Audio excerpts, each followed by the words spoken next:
Heaven, anong naramdaman mo nung nalaman mong ikaw ang makakasama ni Bossing Vic sa pag-endorse ng Playtime? Siyempre, honored po ako.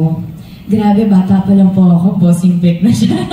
And so, alam niyo, it's a dream of mine to work with him. And now that I'm a part of his family, of Playtime family, sobrang nakakatuwa po, nakakataba po ng puso.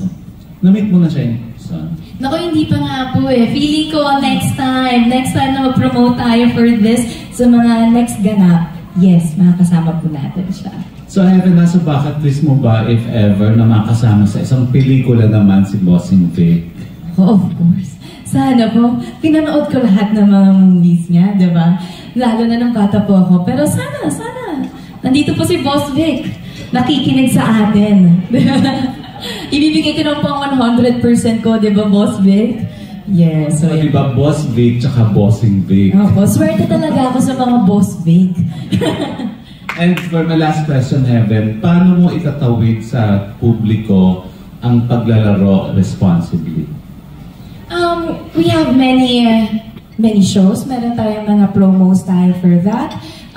Ang gusto ko nga dito sa Playtime is very committed na matutunan ng mga everyday Filipino natin ang responsible gaming. And so I'm excited to be an advocacy and to lend my voice with responsible gaming. Thank you. And maraming salamat po. And of course,